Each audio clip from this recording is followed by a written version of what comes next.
Bien, le Seigneur, je vous salue dans le précieux nom de notre Seigneur Jésus-Christ.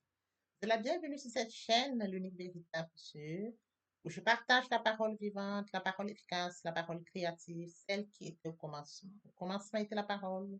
La parole était avec Dieu, la parole était. Je souhaiterais aider chacun de nous à se rapprocher de Dieu afin de développer une relation d'intimité avec Dieu. Et oui, bien, mes frères et sœurs en Christ, connecter l'univers véritable Dieu, c'est de s'édifier via la parole. Il est écrit dans Matthieu 4, l'homme ne vivra pas seulement de pain, mais de toute parole qui sort de la bouche de l'Éternel. Connecter l'univers véritable Dieu, c'est de partager. Je connecte cette chaîne pour partager la parole de Dieu. Et je vous prie, bien mes frères et sœurs, après vous être édifiés, de partager autour de vous afin d'aider à l'éducation des autres. Connecter le véritable Dieu, bien mes frères et sœurs en Christ, c'est de grandir spirituellement. Deux possibilités s'offrent à vous. La première, c'est de s'abonner via YouTube sur l'Unique Véritable Dieu ou encore sur Facebook, Bat Divine Family. De la sorte, vous allez recevoir plus d'enseignements, ce qui vous permettra de grandir spirituellement. Et oui, bien mes frères et sœurs en Christ, grandir spirituellement vous permettra, bien mes frères, de vous rapprocher davantage de votre Dieu. Mes frères et sœurs en Christ, il est écrit dans la parole de Dieu, il y aurait plus de joie au ciel, juste pour un seul pécheur qui se repent, pour 99 justes qui n'ont pas besoin de repentance. Et oui, bien mes frères et sœurs en Christ, je vous invite donc à vous joindre à moi, afin qu'ensemble nous partagions au maximum la parole de Dieu. Et sur ce, plusieurs personnes vont se repentir et se convertir. La parole touchera les vies, elle changera les vies, elle transformera les vies, elle illuminera les cœurs, elle édifiera les vies. De la sorte, nous allons inonder le ciel de joie et encore de joie. Merci, Seigneur. Seigneur, nous, Seigneur, passons en prière. Dieu de grâce, Dieu d'amour, Dieu de miséricorde, Alpha, Oméga, je viens bénir ton nom ce matin, t'élever, t'honorer, t'élever, t'acclamer, célébrer ta grandeur, l'unique véritable Dieu, c'est toi. Merci pour ce nouveau matin, pour ce nouveau jour. Merci pour la santé divine, la protection divine, la sécurité divine. Merci pour le souffle de vie, compté parmi les vivants Père, nous tous sommes infiniment reconnaissants. Esprit Saint, viens sanctifier les lieux, dresse autour de moi un mur de feu. Arrange ma prière, qu'elle parvienne agréablement aux oreilles de mon Dieu, merci Saint-Esprit. Père, je te dis merci pour son m'a précieux, précieux, que tu me donnes de venir honorer à ce rendez-vous, partager ta parole, cette parole qui est au commencement, cette parole qui vit, cette parole créative. Oui, Seigneur, qu'elle touche encore ce matin, qu'elle s'ensémence dans le cœur et qu'elle porte dans les vies ta parole, Père. Tu sais le faire, l'honneur, la gloire et l'adoration te reviennent pour les siècles des siècles. Au nom puissant de Jésus-Christ, je t'ai prié. Amen. Frères et sœurs en Christ, dans le Seigneur, nous allons poursuivre par la lecture de Galates 5, 22, 25, mais voici le fruit de l'Esprit, l'amour, la joie, la paix, la patience, la bonté, la bienveillance, la fidélité, la douceur, la maîtrise de soi. Frères et sœurs en Christ, aujourd'hui, nous allons partager notre enseignement. Permettez-moi d'aborder un point très important sur le mourir en soi et de l'être en Christ via la repentance et la conversion. Il est écrit dans la parole de Dieu, mon peuple périt par manque de connaissance. Le manque de connaissance conduit le peuple de Dieu à la perdition. Raison pour laquelle je vous prie de vous joindre à moi. Voyez-vous à moi, partageons la parole les atteindra. Lorsqu'ils recevront la parole, après être édifiés, ils reviendront à leur premier amour. Via votre canal, ils vont se repentir et se convertir. De la sorte, nous allons inonder le ciel de joie et encore de joie. Je consacre la deuxième partie de mon enseignement à cela, où j'apporte plus de détails pour ce qui est de la repentance, la conversion, et je fais suivre la prière. La troisième partie fait suite à la deuxième. Il est question de la nouvelle vie. Les choses anciennes sont passées, voici toutes choses sont devenues nouvelles. Oui, et oui, frères et sœurs en Christ, permettez-moi de rebondir aux thématiques que nous avions déjà abordées. En début d'année, nous avons parlé de la méditation. Conscient de ce fait, du fait que Dieu a un calendrier pour notre vie, du fait qu'il nous a fait créatures merveilleuses, admirables, uniques, du fait que Dieu nous aime et détient la mission pour laquelle il nous a créés. Oui, frères et sœurs en Christ, nous nous rapprochons de notre Créateur. Via la méditation, nous allons chercher le Dieu qui nous a aimés le plus. Et pendant la méditation, nous recevons la parole par la foi. De la deuxième thématique que nous avions partagée. Au fur et à mesure que nous allons donc développer cette relation d'intimité avec Dieu, oui, frères et sœurs, nous mettons en application l'amour de Dieu. De la thématique qui suivait. Pendant la période pascale, Christ est mort à la croix de Golgotha. Le troisième jour, il est ressuscité. Et oui, frère, il a dit, Père, pardonne-leur car ils ne savent pas ce qu'ils font. Oui, frères et sœurs, en Christ, tout est accompli. L'œuvre de la croix ne doit pas être vaine.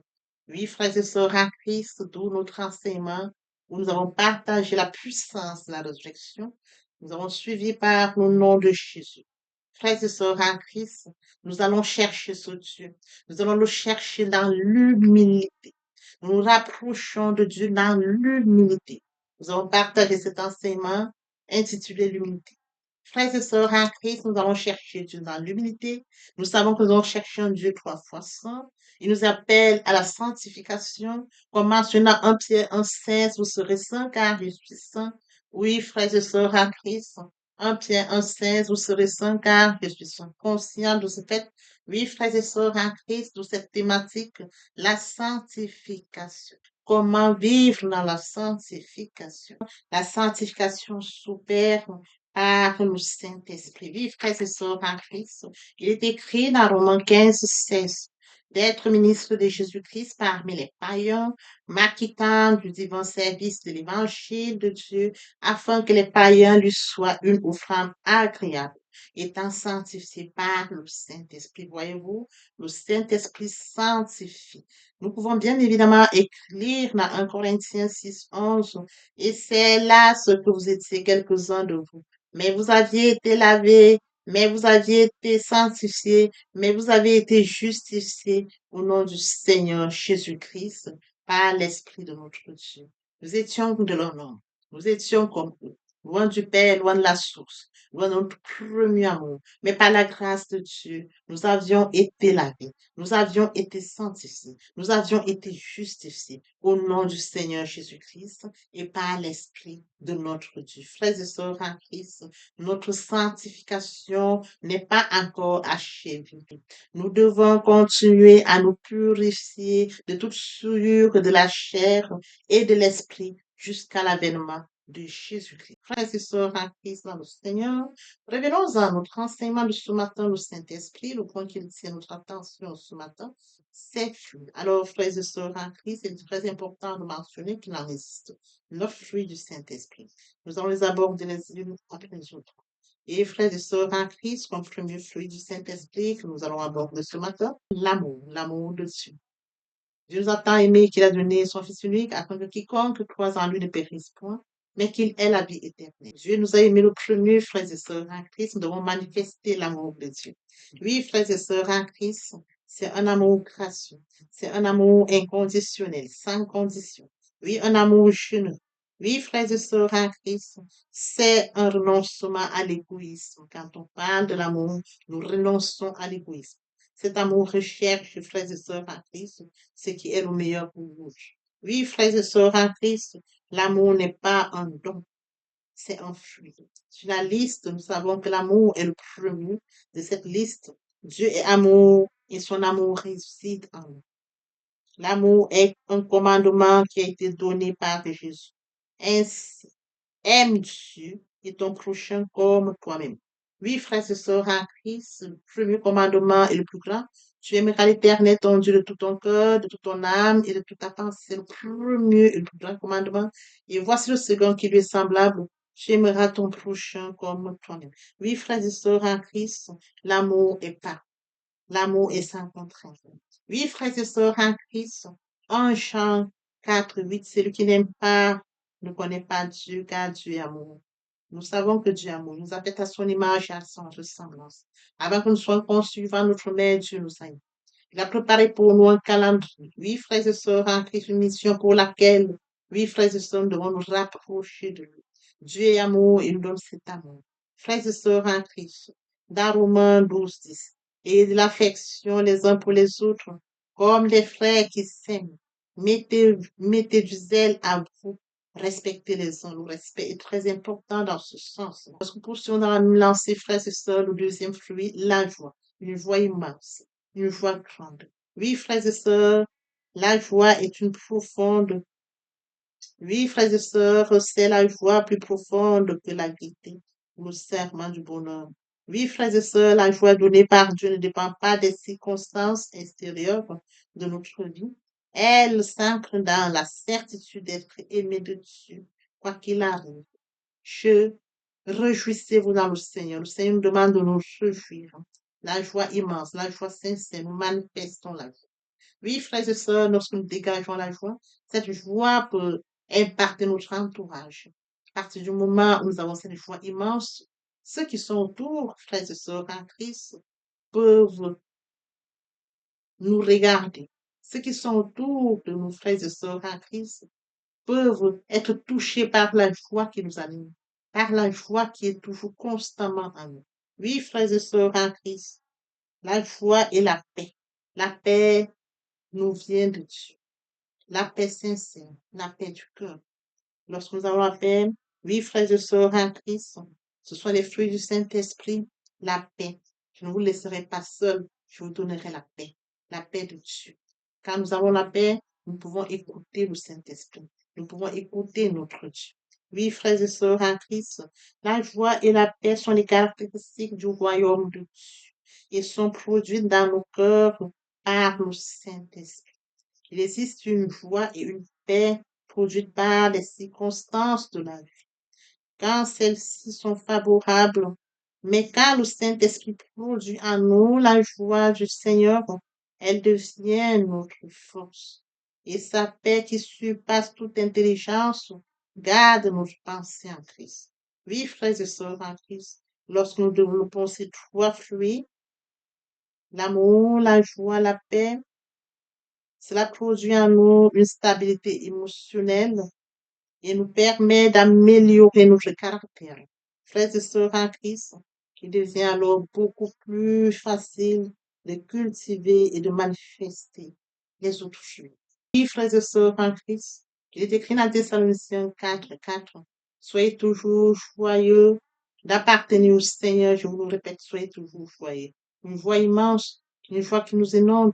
Oui, frères et sœurs, lorsque nous sommes en joie, frères et sœurs en Christ, cette joie se ressent au travers de nous. Cette joie peut également toucher d'autres parce que la joie, frères et sœurs, c'est quelque chose de très important. On ne peut pas l'acheter. Dans 1 Thessaloniciens 5:16, soyez toujours joyeux. Nous devons toujours être joyeux. Et lorsque nous touchons la paix, oui, frères et sœurs en Christ, la paix, c'est la tranquillité de notre être intérieur, une tranquillité de l'âme. Oui, frères et sœurs en Christ, comme nous sommes au bord de l'âme. Même si nous traversons des moments difficiles, nous savons que nous sommes dans l'amour de Dieu. Il nous accorde la paix. Nous savons qu'il est là. Nous ne pouvons pas repousser et ignorer que Dieu est là. Dans Nombre 6:24, que le Seigneur vous manifeste sa bienveillance et vous accorde la paix. Une paix qui vient de Dieu, une paix sincère, une paix intérieure, une paix qui nous permet, frères et sœurs en Christ, d'être rassurés. Dans Romains 12:18, s'il est possible et dans la mesure où cela dépend de vous, vivez en paix avec tous les hommes. Lorsque nous sommes en paix, notre entourage aussi en paix, tout est tranquille. Nous devons manifester la paix. Si nous avons la paix autour de nous, même la paix en nous, il nous sera facile de manifester la paix autour de nous et bien évidemment avec notre entourage. Il faut d'abord que nous soyons en paix intérieure en nous-mêmes. Si nous avons la paix en nous, il nous sera facile de manifester cette paix avec les autres. Frères et sœurs en Christ, comme autre fruit du Saint-Esprit, la patience. Oui, frères et sœurs en Christ, oui, frères et sœurs, comme autre fruit du Saint-Esprit, la patience. C'est la capacité que nous avons de pouvoir traverser les moments plus difficiles sans nous énerver, sans mécontentement, sans ressentiment ni murmure. C'est la capacité de tolérer les imperfections, les contrarier et les contrôler.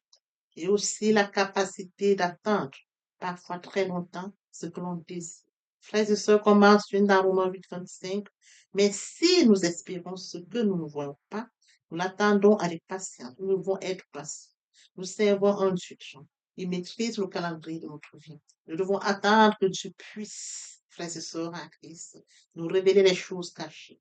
Comme mentionné dans Deutéronome 29 et 29, les choses cachées sont à l'Éternel, les choses révélées sont les enfants, sont à ses enfants, sont à nous et à nos enfants.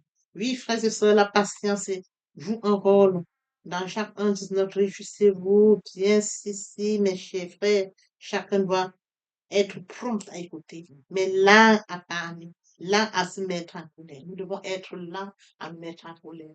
Nous devons être patients. Parce que lorsque nous sommes patients, nous laissons Dieu agir en son temps. Le Dieu du temps des circonstances. Le Dieu qui détient nos calendriers de notre vie. Poursuivons dans la même lancée notre enseignement de ce jour.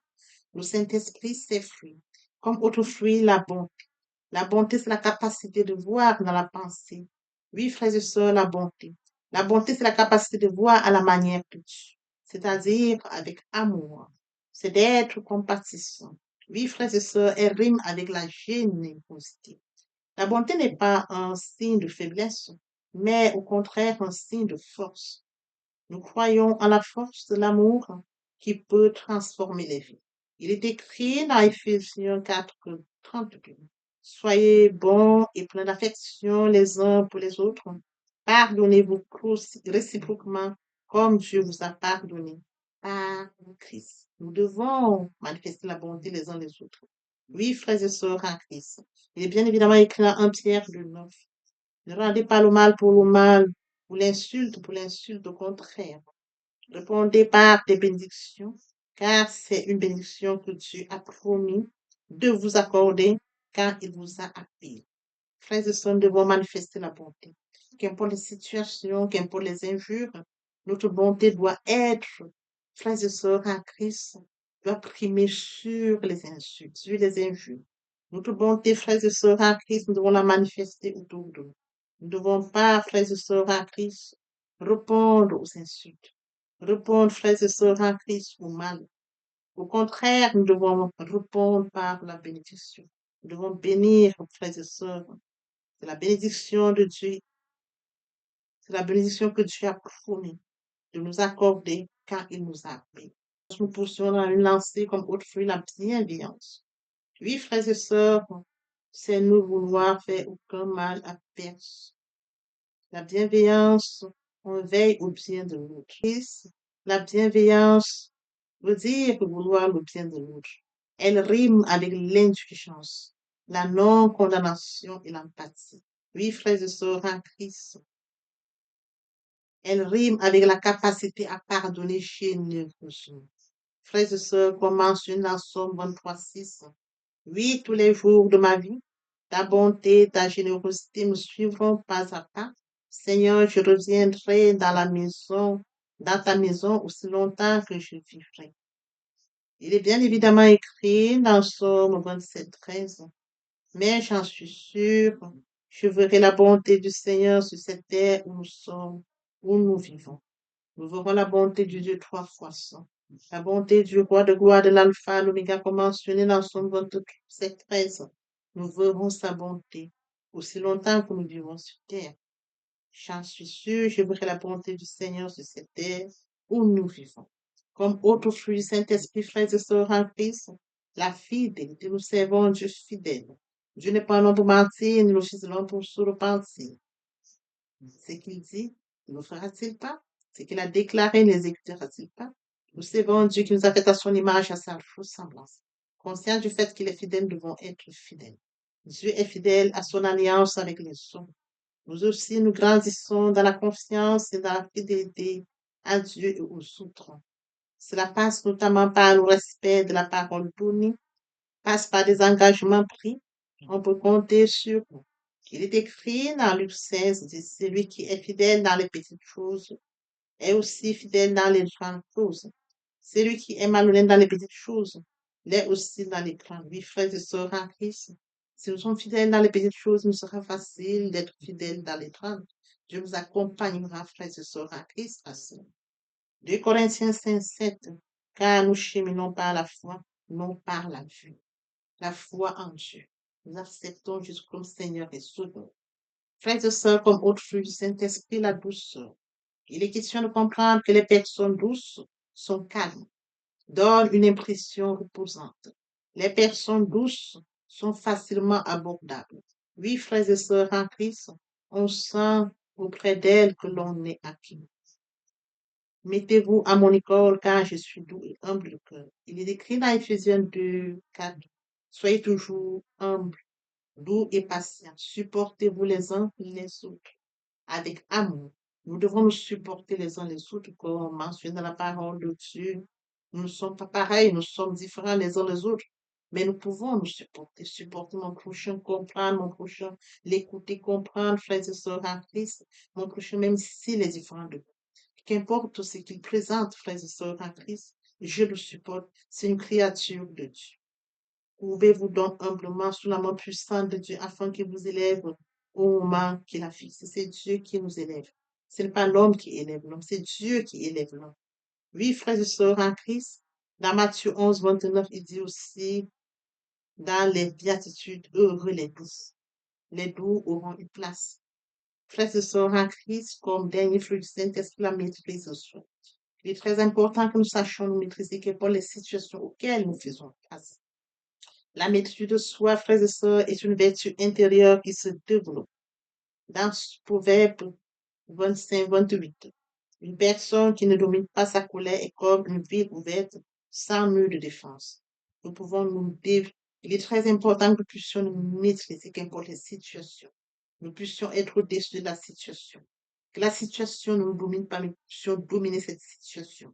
Dans Tite 1:8, il doit être hospitalier et aimer ce qui est bien. Il faut qu'il soit raisonnable, juste, saint et maître de lui. Oui, frères et sœurs en Christ, nous avions abordé les fruits du Saint-Esprit.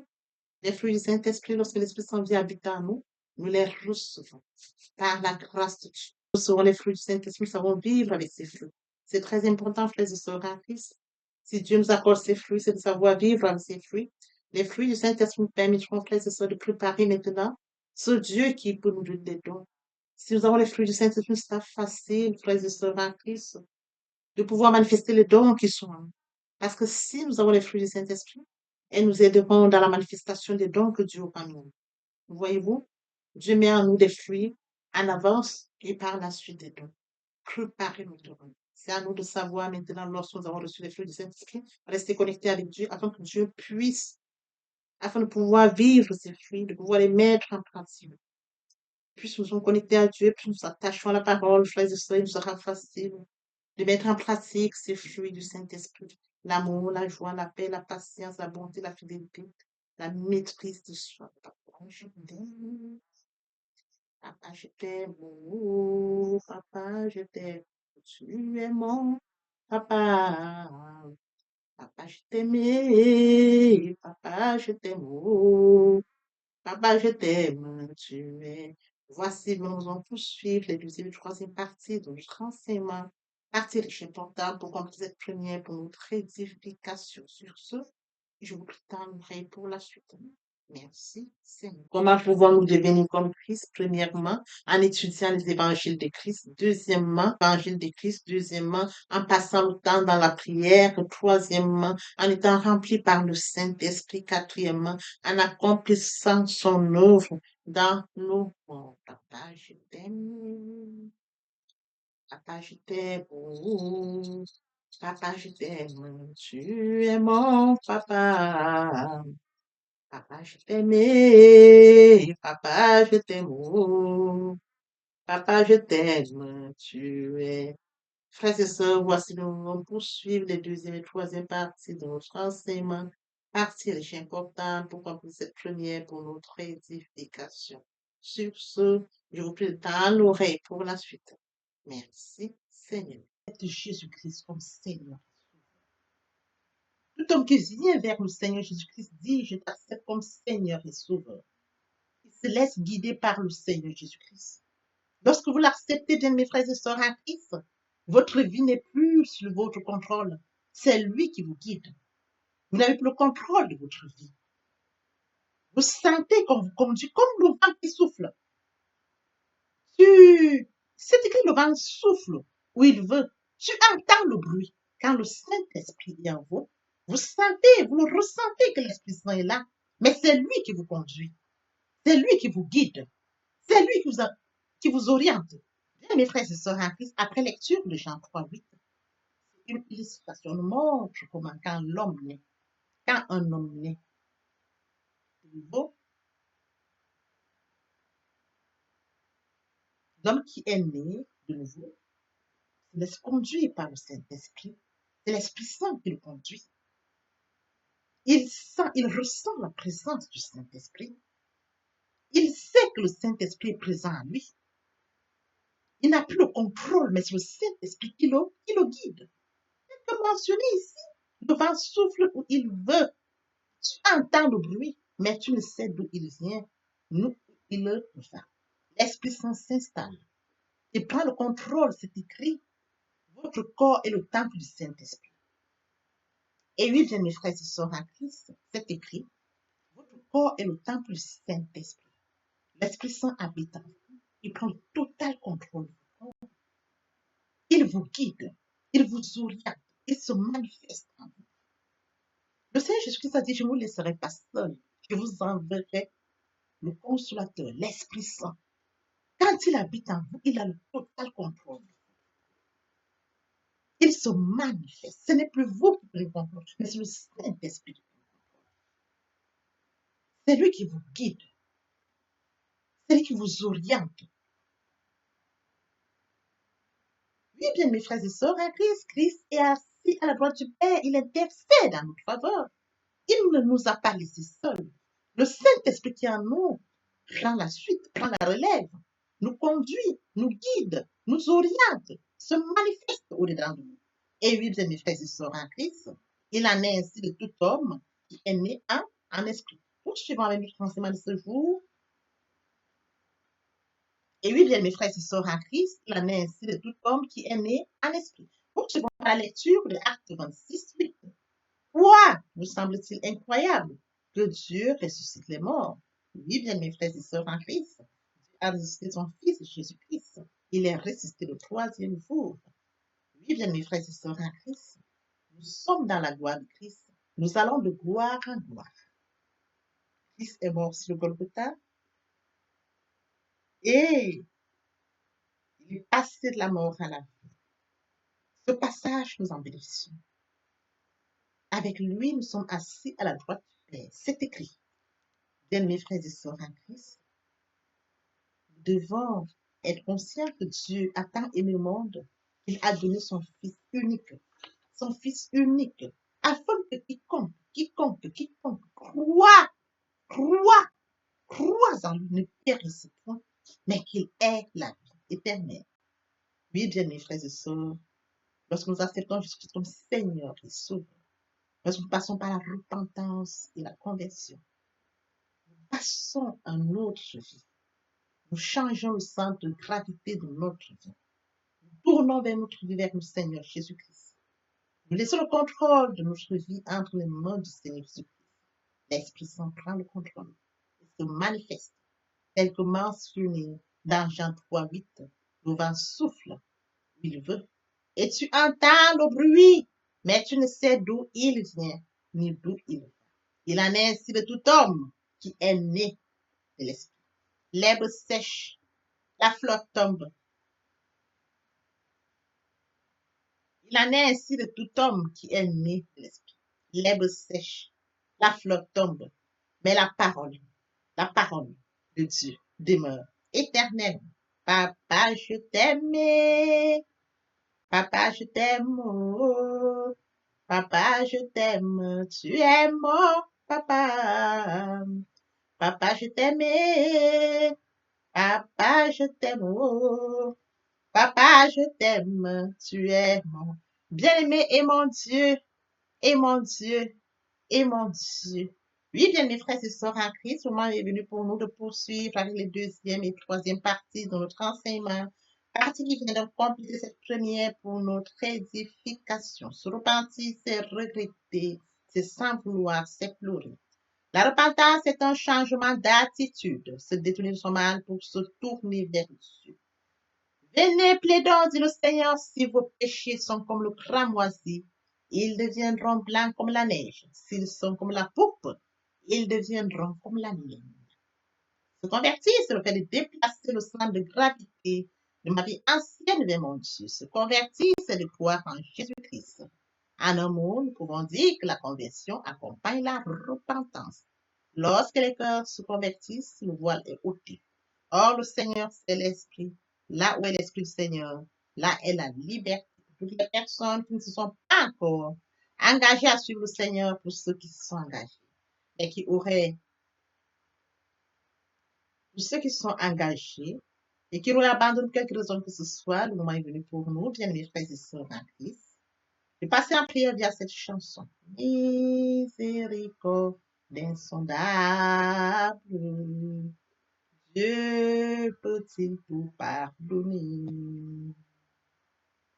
Absoudre si coupable et mes péchés oubliés. Jésus, je viens à toi, tel que je suis, je viens à toi. Jésus, je viens à toi, tel que je suis, papa. Ah, répétez après moi la prière, Seigneur Jésus. Je m'engage à te suivre tes souffles. Je sais que tu es mort sur la croix de Golgotha. Le troisième jour, tu es ressuscité afin que je sois justifié. Merci, Père, pour l'œuvre de la foi. Merci pour l'amour que tu as manifesté au travers de ton Fils. Merci, Seigneur, pour le salut de mon âme. Merci pour avoir sauvé mon âme. Amen. Notre Père Céleste, merci pour les âmes précieuses. Merci pour l'engagement que tu leur donnes. Mon Dieu, mon roi, je te prie de veiller, de conduire afin qu'ils y restent. Dieu qui sait faire, qui peut faire, je laisse entre tes mains. L'honneur, la gloire, l'adoration te reviennent pour les siècles des siècles. Au nom puissant de Jésus-Christ, je t'ai prié. Amen. Oui, bien, mes frères et sœurs en Christ dans le Seigneur, après cette sincèrement repentie et converti, il faut y rester, il faut y demeurer.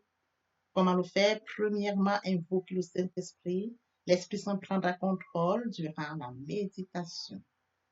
Poursuivra la lecture du verset ou du texte qui servira d'appui durant la méditation.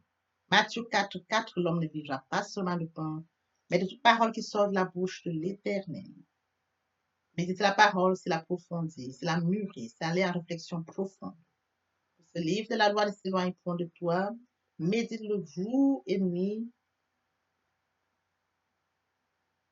Que ce livre de la loi ne s'éloigne point de toi, médite-le jour et nuit. Après avoir médité la parole, nous devons recevoir la parole. Recevoir la parole via la foi. La foi est une ferme assurance des choses qu'on espère, une démonstration de celles qu'on ne voit pas. La foi vient de ce qu'on entend. Ce qu'on entend vient de la parole de Dieu. De par conséquent, la foi vient de la parole de Dieu. Recevoir la parole via l'obéissance. L'obéissance veut mieux que le sacrifice.